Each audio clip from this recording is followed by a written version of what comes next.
Beberapa teman-teman minta saya untuk mengupdate situasi yang berada di Amerika. Mereka tanya, Kobuce, updatein dong, gimana? Apakah Amerika semakin baik dengan Make Mega ya, Make America Great Again? Saya sebenarnya tidak pernah mau, saya sebenarnya berusaha untuk tidak mau ngomong, supaya kalian tahu kan bahwa saya memang bukan saya bukan pendukung Trump. Jadi nanti seakan-akan kayaknya saya menjelek-jelekan atau melihat dari hal yang negatif ya. Tapi uh, tapi karena saya pikir-pikir, tapi uh, pagi ini saya bangun, hari ini tanggal 4 April, hari Jumat, saya bangun dan melihat apa apa Robin Hood jadi dari stok-stok saya kaget sekali 100% merah. Jadi kemarin waktu mungkin 2 hari lalu ya, waktu Trump mengumumkan namanya Liberation Day, ah, tentang tarif itu, ya tak turun-turun. Tapi saya lihat, oh, aku oke lah, cuma 25% yang turun, yang merah, yang 75%-nya hijau ya. Tapi besoknya semakin banyak. Dan pagi ini betul semua 100% merah. Walaupun stok saya yang di Cina atau di mana-mana semuanya merah gitu loh. Jadi saya pergi internet ada apa? Apa yang terjadi? Karena saya bangun jam 7, saya cek, ternyata katanya karena China balas. Jadi tarif yang Trump lakukan pada Cina dibalas oleh Cina dengan memberikan 34% tarif untuk barang-barang Amerika yang masuk ke Cina. Dan market langsung merespon dengan langsung stock market pada anjlok semua, Dow Jones semuanya pada anjlok. Dan seluruh dunia juga pada ini. Dan saya mendengar dari uh, pemerintah Indonesia lagi bersiap-siap akan datang ke Washington untuk melobi apa yang bagaimana yang bisa dilakukan. Teman-teman, kalau saya melihat, kalau saya bisa katakan bahwa kita Amerika ini bukan lebih great again, tapi seperti orang yang jatuh ketimpa tangga, terus ke apa? Kejatuhan pot bunga, terus kejatuhan piano lagi. Jadi itu yang saya bisa perasaan yang saya bisa gambarkan. Kalau kamu sekarang ke LA, kamu satu kali makan keluar jadi $40. Dulu cukup $15 lah, 10, $15. Sekarang satu kali makan bisa $40, $30. Aduh, aduh, itu makanan ya. Dan kenapa ya saya bilang begini? Saya lihat keadaan pasar tidak menentu. Orang semua jadi apa? Jadi kayaknya setiap kali si Trump ini buka mulut, pasar jatuh lagi. Saya pikir lebih baik dia tutup mulut ya, daripada mulutnya ini, aduh, tiap kali dia ngomong, dan memang saya sudah expecting hal itu akan terjadi. Sebab orang ini kayaknya a bully. Itulah kata yang paling saya tepat melukiskan Trump. Saya tahu bahwa banyak teman-teman saya pasti tidak setuju, banyak kalian tidak setuju, tapi itu yang saya mau katakan bahwa Presiden Trump ini a bully ya. Jadi saya paling tidak suka dengan orang kayak jenis seperti ini. Dan orang ini kalau kamu bahwa dikatakan bahwa dia orang Kristen, whatever lah, saya menurut saya itu sama sekali bukan. Karena orang Kristen ketika diberikan pipi kiri, dia akan memberikan pipi kanan. Ketika orang ini dimaafkan seperti Pak Jokowi itu merupakan prinsip Kristen. Dengan Pak Prabowo, walaupun musuhnya, dia menurunkan tangan dan ini. Tapi Trump bukan kayak whatever lah dia bilang Yesus adalah Tuhan, mah dibilang di pendeta-pendeta bilang dia dikatakan didoakan, whatever. Menurut saya ini dia bukan orang Kristen. Aduh, orang ini minta ampun. Jadi kamu coba sekali ganggu dia, kamu apa, jangan kamu mungkin kamu colek pipi kirinya dia akan pukul kamu sampai lu mati gitu loh, sampai lu hancur itulah dia dan itu bukan karakter Kristen. Kalau walaupun dia bilang mau jadi anyway, saya mau kasih tahu bagi kalau saya mungkin pasang ini nanti cuma 2 hari aja karena saya harus perlu unek-unek. Kalau tidak kepala saya jadi darah saya jadi naik semua ini.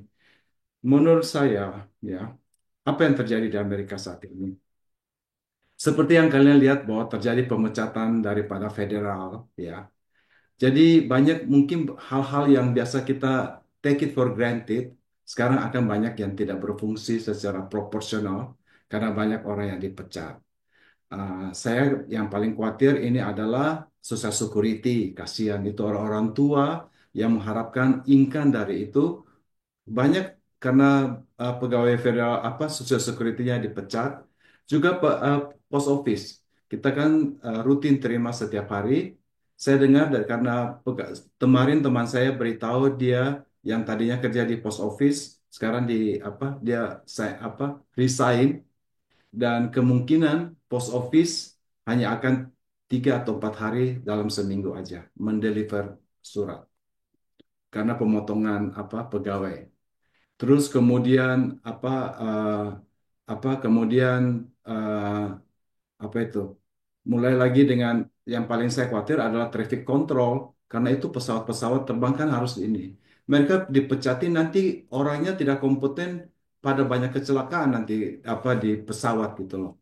Jadi basically yang pertama yang saya lihat sekarang saat ini adalah bahwa karena apa pemecatan banyak di federal dan akhirnya banyak orang-orang tidak punya pekerjaan dan mereka tidak membeli dan saya contohnya Coral saya aja juga hampir tidak ada order gitu loh. So itu efek pada kita dan karena efek juga itu reaksinya beruntun ya.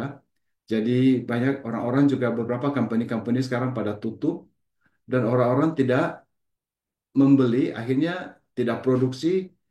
Nah, itulah merupakan tanda-tanda yang akan menjadi resesi dan depresi. Hmm.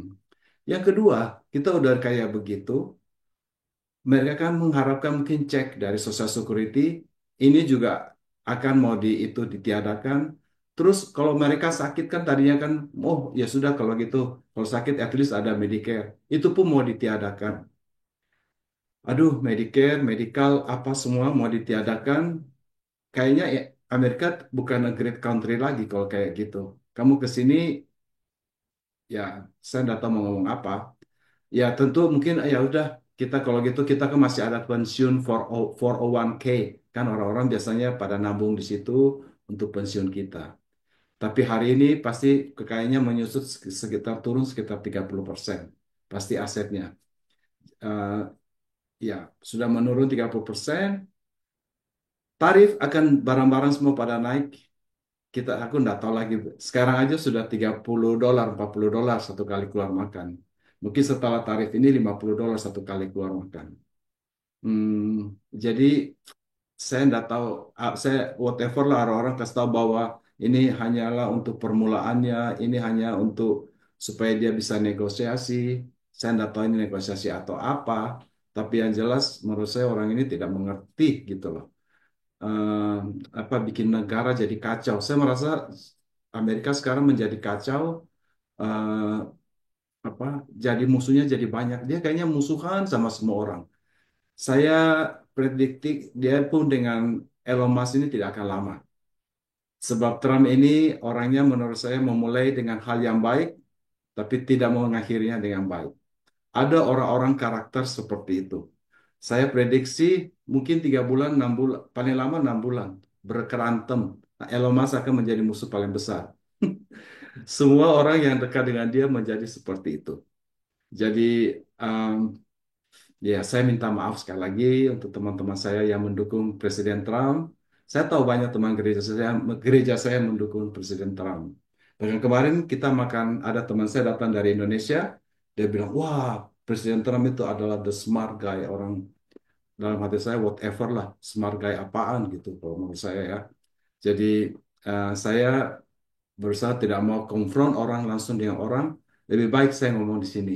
Kalau tidak kita akan jadi kepahitan ya. Tapi saya akan ngomong seperti ini, kalau kamu tidak suka nonton tidak usah nonton ya. tapi saya tapi kalau kamu tanya pendapat saya, inilah pendapat saya, bahwa orang ini a bully dan dia tidak tahu apa yang dia lakukan. So dia menamakan hari kemarin 2 hari lalu adalah Liberation Day. Menurut saya bukan Liberation Day, tapi Disaster Day gitu. Semua seluruh dunia menjadi kacau gara-gara ini. Hah, saya nggak tahu mau ngomong apa lagi. Jadi apa yang terjadi di Amerika? Yang terjadi di Amerika, kita hanya wait and see lah. At least bukan hanya saya sendiri yang mengalami, semuanya mengalami. Dan kita lihat, pasti banyak kemarin memang betul bahwa dia waktu itu di vote menjadi presiden apa menang. Tapi kita lihatlah nanti i- s- sudah terdengar begitu banyak orang-orang yang memberitahu saya bahwa mereka kecewa ternyata salah pilih. Mereka kecewa telah memilih Trump. Saya kemarin telepon eh, ke apa ke sahabat saya Andi yang membawa apa floor dengan ini juga Pak Haricau ya semua tadi adalah pendukung Trump. Bagaimana mereka punya ini? Jadi teman-teman kita di IBC yang mengimpor furniture ya eh, sekarang kesulitan. Kan maunya furniture-nya mau bangun di Amerika. Tapi bagaimana bisa bikin pabrik furniture di Amerika? Wong bahannya dari Indonesia, senimannya apa, skillnya dari Indonesia. Juga yang ada mengimpor apa kayu-kayu dari Cina gitu. Harganya kan naik semua gitu loh. Eh, dengan kondisi ekonomi seperti ini, eh, kita tidak tahu mau bagaimana lagi. Bagaimana dengan ikan korol? Saya tidak tahu. Whatever, kita lihatlah apa yang terjadi. Sekarang prinsip saya ke sera-sera. Bagaimana hari ini, kalau hari ini sudah baik, ya sudah, puji Tuhan. Hari besok biarlah dengan kesusahannya masing-masing. Gitu ya. Jadi itulah teman-teman pendapat saya. Kalau kamu tak mau tanya pendapat saya gimana Amerika, we'll see lah. Apa apa apa eh, apa apa namanya itu bukannya apa yang datang ya sudahlah kita hadapi aja gimana. Karena masyarakat sudah pilih dan kita stuck dengan itu. Juga dibuktikan di Wisconsin ya kemarin pemilihan Supreme Court walaupun lawannya yang itu didukung dengan 10 juta dolar 10 miliar atau berapa 10 itu dukung gitu ternyata tidak menang ya. Malah kalah ya. So kita buktikan bahwa keadilan tidak bisa dibeli ya. Oke, terima kasih teman-teman. Itu undang-undang saya. Bye bye.